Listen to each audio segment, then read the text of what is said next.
हमें ज़िंदगी में आगे बढ़ते रहने के लिए अपने आप को हल्का करने की ज़रूरत है।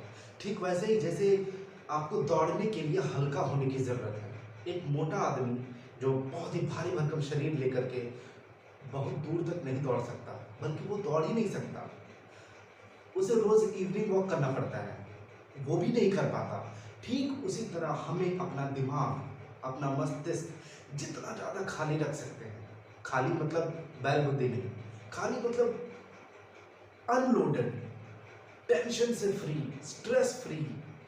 कल किसी ने हमें कुछ बुरा बात बोल दिया, उसको लेकर के हम दिन भर चिंतित रहते हैं। क्यों? क्योंकि उसको अपने दिमाग में जगह दे देते हैं, उस बात को घर करके बैठा देते हैं, और इसकी वजह से क्या होता है, दिन भर दुखी रहते हैं और हम आगे का कोई काम नहीं कर पाते। वो हमारे दिमाग में ऐसे बैठ जाता है कि कुछ दूसरा चीज़ सोचने का मौका ही नहीं देता है, सोचने ही नहीं देता है, दिन बर्बाद कर देता है आपका। सुबह बॉस ने कुछ उल्टा-पुल्टा बोल दिया, तुम निकम्मे हो, कोई काम के नहीं हो, वो बंदा दिन भर, हाय मुझे क्या बोल दिया। अब वो बंदा दिन भर उसी बात को पकड़ के बैठेगा, कुछ सोच नहीं पाएगा, कुछ सोच नहीं पाएगा दूसरा, और कुछ प्रोडक्टिव काम तक नहीं कर पाएगा। ये ठीक वैसे ही जैसे एक मोटा आदमी दौड़ नहीं पाता, चल नहीं पाता, ठीक उसी तरह एक आदमी जो अपने दिमाग को पूरा भर के रखा हुआ है, वो कुछ और कर ही नहीं सकता। मोटापा की वजह से जैसे बीमारियां होती है, बहुत सारी अलग अलग तरह की बीमारियां शरीर में होती है, कॉन्स्टिपेशन, गैस की बीमारी, पेट दर्द, और क्या क्या बीमारियां होती है। ठीक उसी तरह टेंशन की वजह से, फालतू चीज़ों को दिमाग में घर करने की वजह से, स्ट्रेस, डिप्रेशन, अनफोकस्ड माइंड, इसीलिए हमें इन सब चीज़ों को हल्का करने की ज़रूरत है, अपने दिमाग को हल्का करने की ज़रूरत है। उससे हमारे ज़िंदगी में सादापन आए, और सादापन में बहुत मज़ा है। मतलब दिमाग में कोई टेंशन नहीं, जो हो रहा है हो रहा है, जो हो गया सो हो गया। अब इसको मैं आपको एक कहानी के माध्यम से समझाता हूँ। एक बार एक गांव में एक मूर्ख आदमी था, शादी के लायक हो चुका था, मूर्ख आदमी था। तो जब वो बड़ा हुआ तो उनके माता पिता ने सोचा कि इसकी शादी करा दी जाए। काम तो करता नहीं, वो शादी करने के भी लायक नहीं हुआ, क्योंकि कोई अपनी बेटी देने को तैयार नहीं। तो थक हार कर माँ बाप ने अपने बेटों को घर से निकाल दिया। सोचा बाहर जाएगा तो शायद कुछ काम करना सीख जाएगा, थोड़ी ठोकर लगेगी तो बुद्धि मिलेगी, तो वो घर से निकल गया। अब उसकी एक कमजोरी थी कि उससे भूख बर्दाश्त नहीं होता था, भूख उससे बर्दाश्त नहीं होता था। तो वो भटकते भटकते एक ऋषि मुनि के आश्रम से गुजरा, तो देखा कि वहाँ कुछ खाना बन रहा था, पकवान बन रहा था। तो वो वहाँ घुस गया। अब ऋषि मुनि से कहा कि भाई मैं तो भूखा हूँ, मुझे खाना दो। तो और ऋषि मुनि से ये भी कहा कि मुझे कुछ काम दे दो ताकि मुझे खाना मिल जाए। तो ऋषि मुनि ने बोला कि तुम क्या काम कर सकते हो? तो बोला मुझे काम करने का मन तो नहीं करता, लेकिन कुछ दे दो। तो ऋषि मुनि ने उसे काम दे दिया कि भाई ठीक है, यहाँ पर बहुत सारे ऋषि मुनि रहते हैं, बहुत सारे साधु संत भक्त रहते हैं, तुम रोज उनके लिए खाना बनाओ। तो वो आपसे आप में मान गया, क्योंकि वो भूख के बिना रह नहीं सकता। सोचा अच्छा है, डेली कुछ नया नया पकवान बनाऊंगा, सबको खिलाऊंगा, खुद खाऊंगा। अब एक दिन क्या हुआ कि उस आश्रम में हवन होना था। तो सुबह सुबह ऋषि मुनि ने बोल दिया कि भाई आज तो हवन होगा, और सब के सब लोग, साधु संत भक्त, सब के सब आज उपवास करेंगे दिन भर, कोई कुछ खाएगा पिएगा नहीं। अब तुमसे तो भूख बर्दाश्त होती नहीं, तुम एक काम करो, तुम अपने हिसाब से जितनी तुम्हारी भूख है उसके हिसाब से तुम आटा चावल सब्जी जो भी तुम्हें चाहिए वो ले जाओ, और जाकर के जंगल में पकाओ। और जब तुम्हारा खाना पक जाए तो खाने से पहले राम जी को थोड़ा सा भोजन अर्पित कर देना, उन्हें खिला देना, उनको चढ़ा देना, उसके बाद ही खाना, उसके पहले मत खाना। अब वो मूर्ख तो था, लेकिन बहुत ही सादा आदमी था, मतलब उसके दिमाग में बहुत ज़्यादा कुछ चलता नहीं था, क्योंकि वो एक तरह से यू नो छल कपट ये सब कुछ आता ही नहीं था, उसने कभी दिमाग लगाया ही नहीं, ज़्यादा खाने पीने और बस घूमने फिरने के अलावा कुछ ज़्यादा दिमाग लगाया नहीं। तो वो जंगल में चला गया, मस्त उसने खाना बनाया, सोचा कि खाऊंगा, अकेला खाऊंगा, सब तो उपवास कर रहे हैं। अब उसने खाना बनाया और उसने 2 थाली खाना लगाया, एक अपने लिए और एक राम जी के लिए। अब वो बंदा वहाँ बैठ गया और बोला, राम जी आओ, भोग लगाओ, राम जी आओ, भोग लगाओ। अब वो आदमी इतना सादा था, आलसी तो था लेकिन इतना सादा था कि उसे सच में लगता था कि राम जी आएंगे और उसका भोजन खाएंगे। अब इसकी वजह से वो बहुत देर तक ऐसे ही करता रहा, राम जी आओ, भोजन का भोग लगाओ। अब राम जी आए नहीं। अब वो सोचा कि जब तक राम जी खाएंगे नहीं, मैं खाऊंगा कैसे।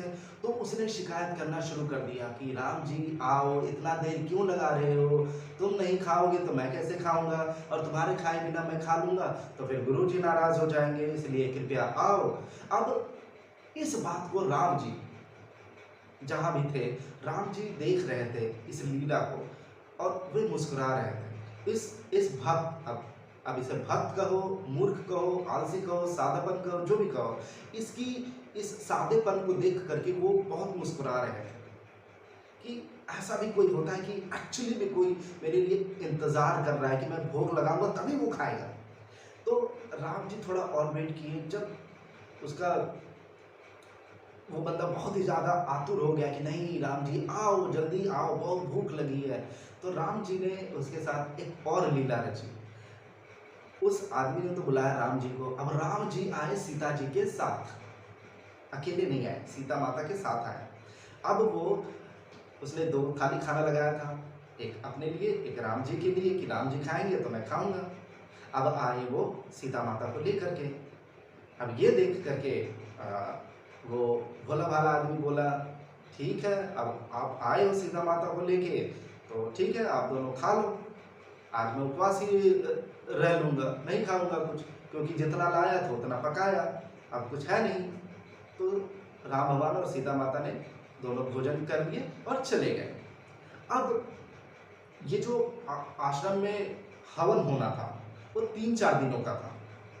वो संध्या काल के बाद ही वो अपना खंडन करते या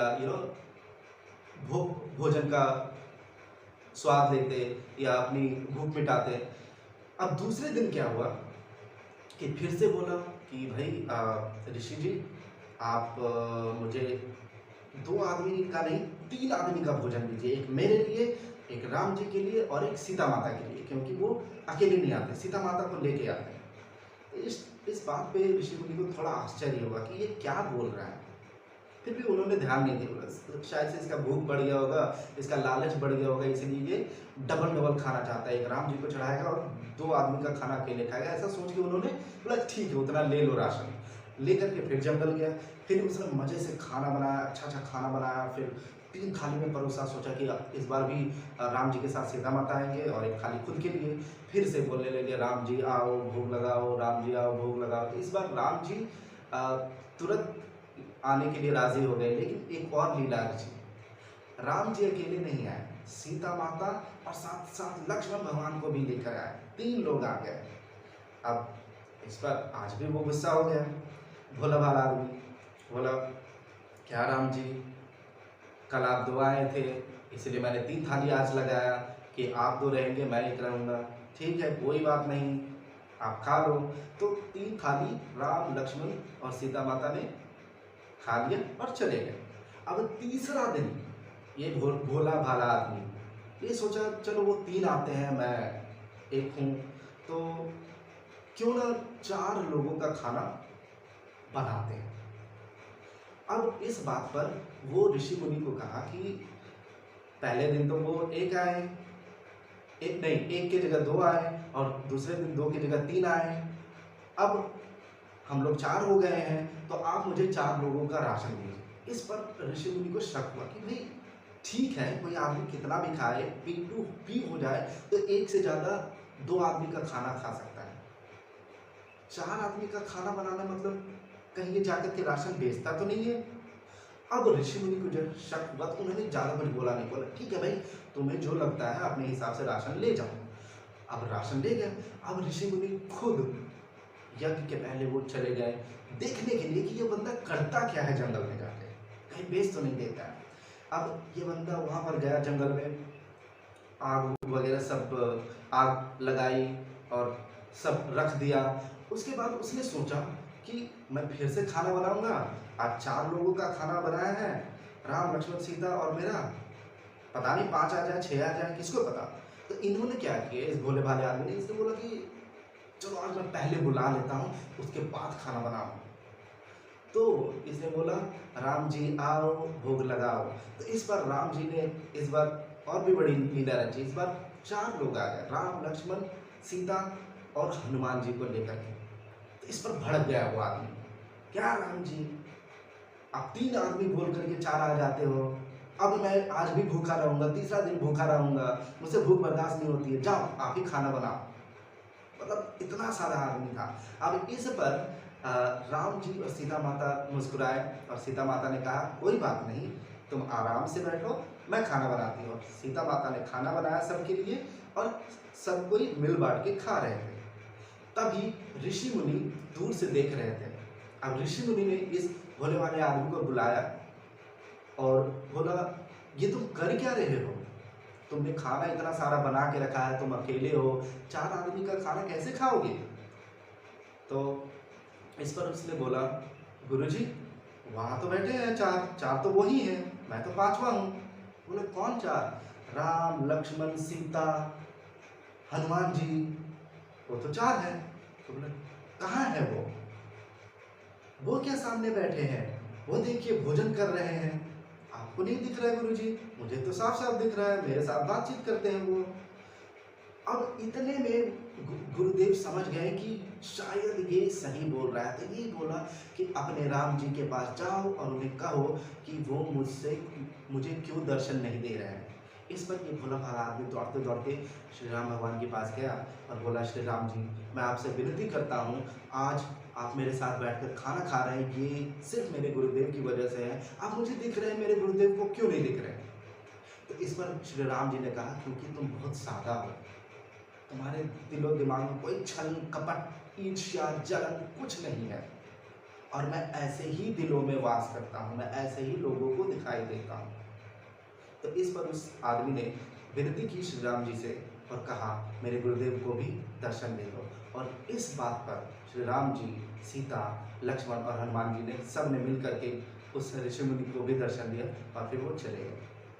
अब ये कहानी कितनी सच्ची है नहीं है वो तो एक बात की बात है, लेकिन भगवान हो चाहे कोई भी हो वो सादेपन में ही मोहित होते हैं, उस पे नहीं जो बहुत ज़्यादा चतुर, जो षड्यंत्र करना जानता हो, दूसरों को ठगना जानता हो, दूसरों के धन दौलत को हड़पना जानता हो, ऐसे दिलों पे कभी भगवान राज नहीं करते।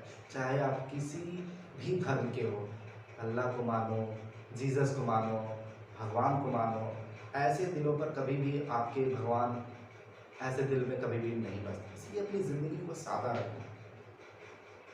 ज़िंदगी का सही मजा तो इसमें है ना कि कल किसी ने आपको थप्पड़ मार दिया और आज आप उसी को देख करके मुस्कुरा रहे हो, एक मीठी सी मुस्कान दे रहे हो। वो आदमी दिन भर सोचेगा कि भाई ये आदमी कैसा है, मैंने कल इसको थप्पड़ मारा, आज मुझे देख करके मुस्कुरा रहा है।